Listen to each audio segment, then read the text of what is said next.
Hey guys, how you doing? Welcome to the video. Welcome to my garage. In this video, I'm going to show you what I've done to Mauler since the last video. And while we do that, Kevin's going to work on this milk carton. Why, he looks so serious. Alright, let's get out of here.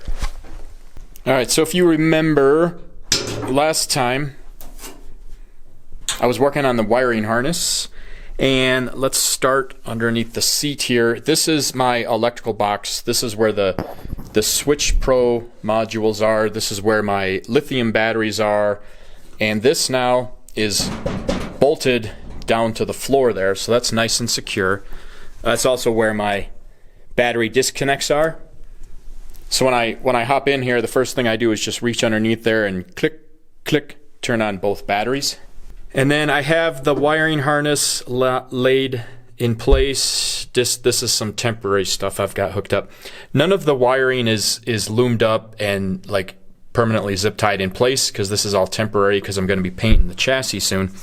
But what I did do is lay everything down in place, and then I had to extend some of the wires because, well, like in the front here, this whole underfoot area is a lot bigger than it was in Mauler's first chassis. So some of the wires had to be extended to go up all the way around for things for the dashboard. So I extended all of that stuff. And then while I was doing that, I made some brackets. This is a bracket here for my cigarette lighter. I don't like to have the cigarette lighters on the dashboard. I don't think they look very good. So I always have a hidden cigarette lighter under the dash here. So like right now, this cigarette lighter that's plugged in here is for the Carpuride digital dash. And then I made a little nice bracket here for the OBD connector. This is the plug for my digital dash, so that lives in there all the time. But I wanted a nice solid bracket for that, so I put that in there. Got all this stuff running up. I've got the wiring harness here for the Switch Pro's switch plates. Again, in the final installation, all of this stuff will be bundled up a little bit tighter and much more secure. And I've got the wiring here. This is for the lights on the front clip. And then I terminated the wiring here for the headlights. And then if we come back here, I made a nice aluminum panel here for the ECU to mount to. And I made it underneath this platform here because I want to have a piece of wood on here that's got some carpet on there, so that'll be hidden by that. So I think that'll be nice. And then I've got the fuel cell in here.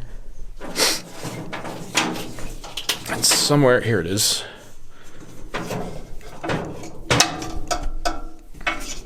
Okay, and I've got the connector here for the fuel cell.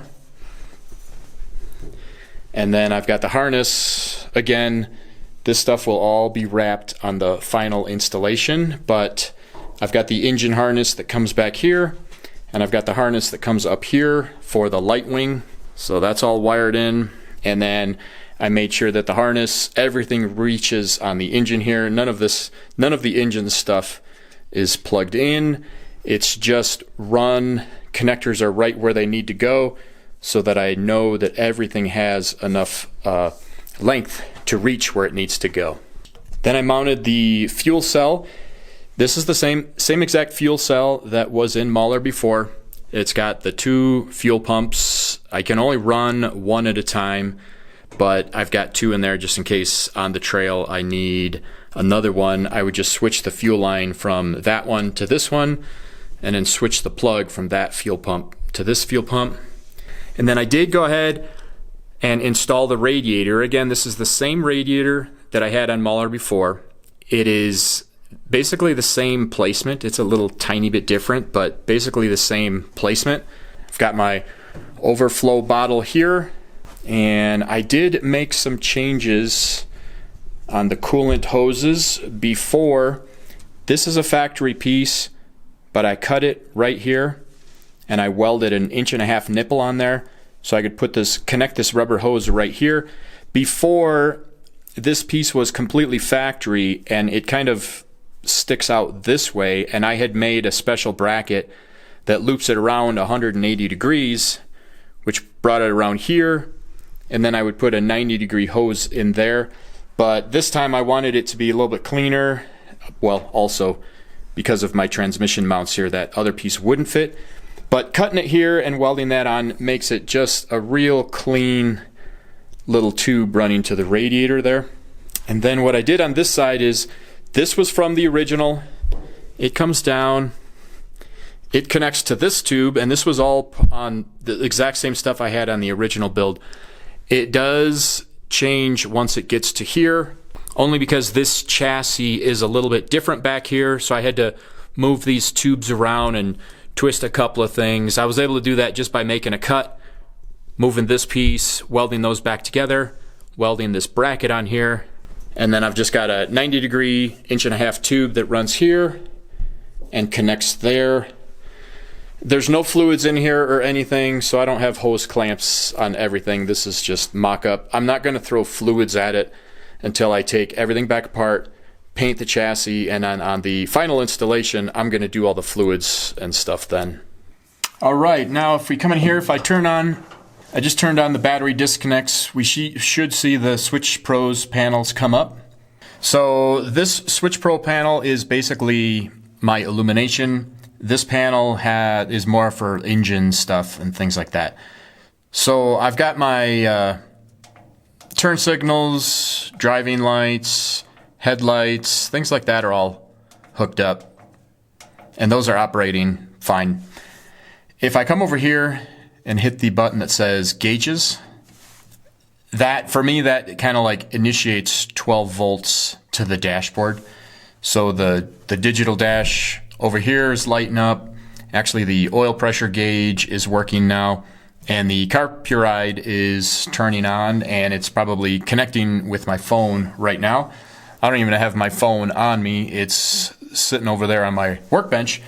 But as soon as you turn on the carburide, it will just automatically connect with whichever phone you linked it to. So the digital dash over here isn't going to do anything, because although I've given this power, the ECU doesn't have power, so that will turn itself off. The carburide now is hooked up, ready to go. It's connected with my phone. I can go here, and this becomes an extension of my phone itself. So like, I can dial Nicole. I don't know if she's going to answer or not, but we can try. Hello? Hey babe, how you doing? I'm fine, how are you? Good.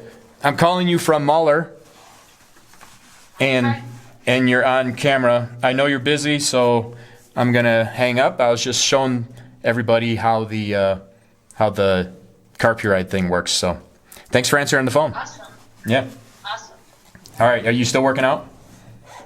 I'm not. Okay.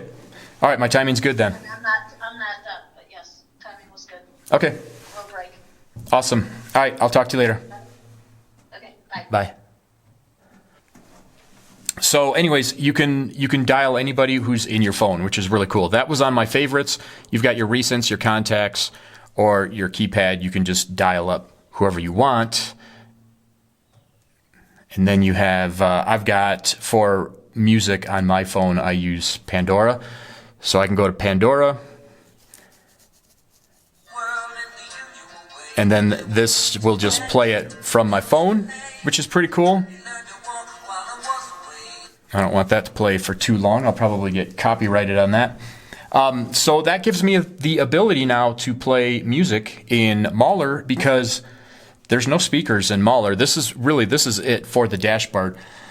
Now, if I was going to be doing this in the Jeep, because I'm going to use this in the Jeep as well, if I go to the home page here and go to the FM transmitter, you can select a frequency here, and if you hit play, which it defaults to play, it would broadcast everything I'm doing here to 95.1, and then if I just tuned the Jeep stereo to 95.1, then anything I do through here, whether it was just talking to Nicole or if I'm using Siri or whatever, it will go through the Jeep's speaker system, which is pretty cool. Go back to iPlay, which is my phone. These are the apps that are available from my phone. And then if you notice here, I'm also using Waze. And I've got Google Maps on my phone. I've got the Apple Maps.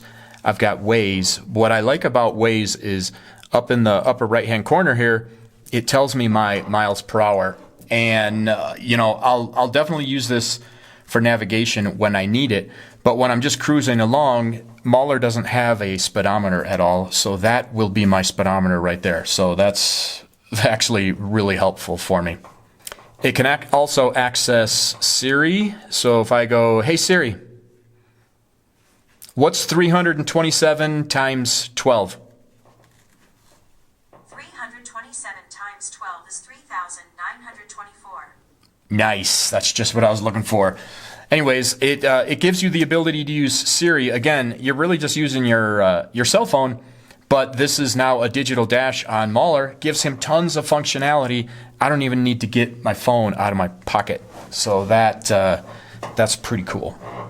Another feature it has, if you see down here, I've added a button that's called rear camera. Originally, I was going to put the rear camera on the Jeep, but I played around with it on here, and if I hit this rear camera button now, anytime I hit that, it's going to pull up the rear camera. I do have rear view mirrors on Mauler. I thought that would be pretty nice, but once I put the radiator back there, I realized my visibility is not that great. So I figure I put the camera on here, and then, if I'm just driving around on the street, I probably won't use it. I'll probably be using Waze here.